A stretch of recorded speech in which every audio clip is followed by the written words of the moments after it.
before you watch this video, you should know that this is not serious at all. I do not really believe this, and this is a disclaimer.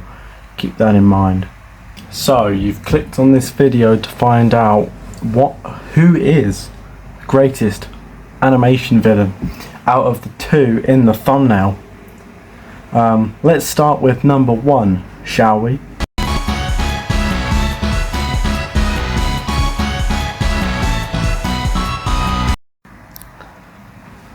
As discussed in my epic review, calling the movie capitalist propaganda, which it basically is, the saving grace for Postman Pat the movie is its main villain. Why?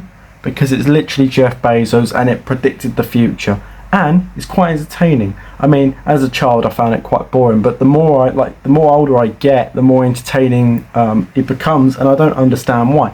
I mean, for those of you who've seen my GTA 4 playthroughs, you'd know that he seems to be a mainstay on my channel, considering he's appeared in many of them as jump cuts. And I won't stop there.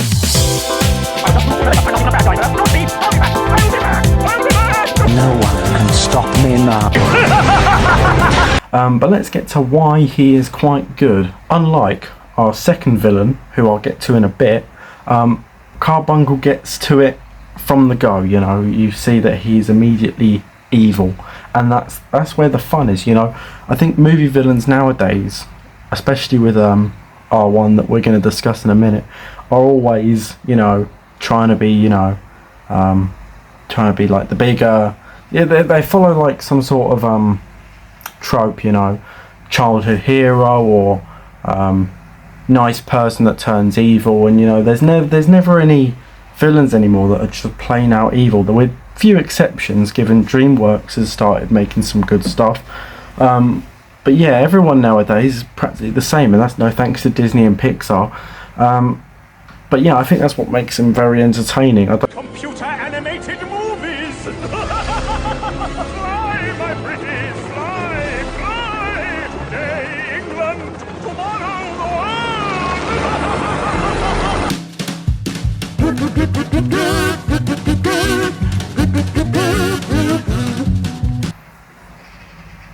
Our second villain, and the only other one on this list, is Chester V from Cloud of the Chance of Meatballs 2. Chester V. Welcome back, science friends. Now, like I said, he follows the trope of childhood hero, and then the betrayal is very evident. It's evident from the beginning. However, the only reason why he is so good is because of the animation and the voice acting. And he's a very slippery fellow. He's quite snake-like, and I think that's quite entertaining to watch. Some of his lines are completely bizarre. And he's got a reputation in the memes. The movie was an alright follow-up, if I do say so myself. I'd definitely watch that again over Postman Pat the movie any day. But yeah, if you look at some of his animations, they're quite good. But yeah, his betrayal is obvious from the start, and the betrayal isn't even that good. It's just a complete snap. Turn off the machine, APS, USB, hello. Turn off the machine, APS, USB, hello. Turn off the machine, APS, USB. Other than that, I think that's just the writing, but generally, he's quite entertaining to watch. And I think for the children demographic, which both these films are for, both of those villains do a great job of being entertaining.